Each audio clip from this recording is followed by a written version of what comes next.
आकाशवाणी भोपाल से प्रस्तुत है टीकमगढ़ जिले की चिट्ठी। आलेख भवन जैन, वाचन स्वर दीपा सिंह। टीकमगढ़ लोकसभा सीट पर द्वितीय चरण में 26 अप्रैल को मतदान निष्पक्ष और शांतिपूर्ण ढंग से संपन्न हो गया। इसी के तहत ही 7 उम्मीदवारों के भाग्य का फैसला ईवीएम मशीनों में बंद हो गया। इसमें भाजपा से केंद्रीय सामाजिक और अधिकारिता मंत्री डॉ वीरेंद्र कुमार, कांग्रेस से पंकज अहिरवार, बहुजन समाज पार्टी से अहिरवार दल्लू राम, राष्ट्रीय समाज पक्ष पार्टी से अहिरवार पंकज, आदर्श न्याय रक्षक पार्टी से एनआर प्रजापति के अलावा बाबूलाल खंगार और सरजू प्रसाद निर्दलीय प्रत्याशी के रूप में शामिल है। मतदान के लिए 2077 मतदान केंद्र बनाए गए थे, जहां कुल 59% मतदान हुआ। टीकमगढ़ पुलिस अधीक्षक रोहित काशवानी ने बताया कि चुनाव को व्यवस्थित और शांतिपूर्ण ढंग से संपन्न कराए जाने के लिए जिले भर में 36 अंतर्राष्ट्रीय बॉर्डर चेकपोस्ट, 8 अंतर जिला चेकपोस्ट और विभिन्न स्थानों पर सुरक्षा संबंधी व्यापक व्यवस्थाएं की गई थी। निर्वाचन प्रक्रिया के दौरान 4032 सुरक्षा बल तैनात किए गए थे। मतगणना 4 जून को शहर के पॉलिटेक्निक कॉलेज में होगी। टीकमगढ़ के पीजी कॉलेज में पिछले दिनों स्वास्थ्य विभाग और उच्च शिक्षा के संयुक्त तत्वावधान में उमंग कार्यक्रम के अंतर्गत स्टूडेंट के स्वास्थ्य परीक्षण के साथ तनाव मुक्त जीवन जीने के टिप्स दिए गए। साथ ही स्वास्थ्य कैसा रखा जाए इसके बारे में जानकारी दी गई।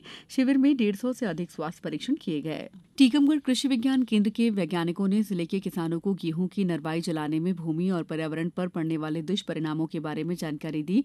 कृषि विज्ञान केंद्र के प्रधान वैज्ञानिक डॉ वीएस किरार ने किसानों से कहा कि नरवाई को जलाने से बचें। जिले में चंदेलकालीन तालाबों को पुनर्जीवित करने की तैयारियां शुरू हो गई हैं। बुंदेलखंड की लाइफ कहे जाने वाले इन तालाबों को व्यवस्थित करने के लिए राज्य सरकार ने टीकमगढ़ सहित बुंदेलखंड में आने वाले जिलों को समाहित करते हुए एक टास्क फोर्स का गठन किया है। ये टास्क फोर्स चंदेली, चंदेलों और बुंदेले द्वारा बनाए गए तालाबों का पता लगाकर उन्हें अमृत सरोवरों के रूप में विकसित करने का प्रतिवेदन देगी। टीकमगढ़ जिले में नए शिक्षा सत्र के साथ नई शिक्षा नीति लागू करने की तैयारी स्कूल शिक्षा विभाग में जोरों से चल रही है। सरकारी स्कूलों में 2024-25 में नए शिक्षा सत्र से यूकेजी और नर्सरी की क्लासेस भी शुरू कराने की तैयारी की जा रही है। जिले में माध्यमिक शिक्षा मंडल की 10वीं और 12वीं बोर्ड परीक्षा परिणाम में पिछले साल की अपेक्षा रैंक में आशाजनक सुधार नहीं हुआ है। गत वर्ष 10वीं परीक्षा का रिजल्ट 46.78 था, इस बार 45.39 रहा। वहीं 12वीं बोर्ड परीक्षा का परिणाम गत वर्ष 43.15 था, जबकि इस साल 50.55 रहा। 12वीं में गणित समूह में प्रदेश की प्रावीण्य सूची में 7वें स्थान पर शुमार टीकमगढ़ के पपौरा चौराहा निवासी छात्र संभव जैन ने बिना किसी कोचिंग क्लास के सफलता हासिल की है। इसी प्रकार उत्कृष्ट विद्यालय क्रमांक 1 टीकमगढ़ की छात्रा मधु विश्वकर्मा ने गणित समूह में 7वीं रैंक हासिल की। बहादुर गांव निवासी उत्कृष्ट विद्यालय क्रमांक 1 के छात्र अनिरुद्ध यादव ने 8वीं रैंक हासिल की है। टीकमगढ़ जिले में कक्षा 5वीं में शामिल 21,196 बच्चों में से 19,672 बच्चे उत्तीर्ण हुए। कुल परीक्षा परिणाम 92.81% रहा। इसी प्रकार कक्षा 8वीं में 1,08,517 बच्चों में से 1,06,409 बच्चे उत्तीर्ण हुए और कुल परीक्षा परिणाम 88.60% रहा।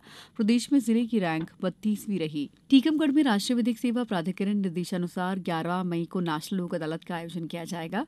लोक अदालत के सफल क्रियान्वयन के संबंध में जिला न्यायाधीश हितेंद्र सिंह सिसोदिया की अध्यक्षता में न्यायालयीन सभा कक्ष में अधिवक्ताओं के साथ बैठक आयोजित की गई।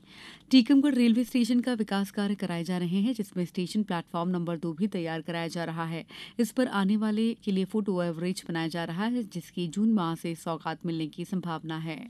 टीकमगढ़ में आज से 1 माह के लिए ग्रीष्मकालीन खेलों का आयोजन किया जाएगा, जिसमें मलखंभ, साफ टवाल, कैनाइंग खेलों का आयोजन किया जाएगा। टीकमगढ़ जिले में तेज गर्मी ने दस्तक दे दी है। ऐसे में आसमान में विचरण कर रहे पक्षियों की प्यास बुझाने के लिए जिले के शिक्षा नवाचार ग्रुप द्वारा सकोरा अभियान चलाया जा रहा है। जिले की चिट्ठी समाप्त।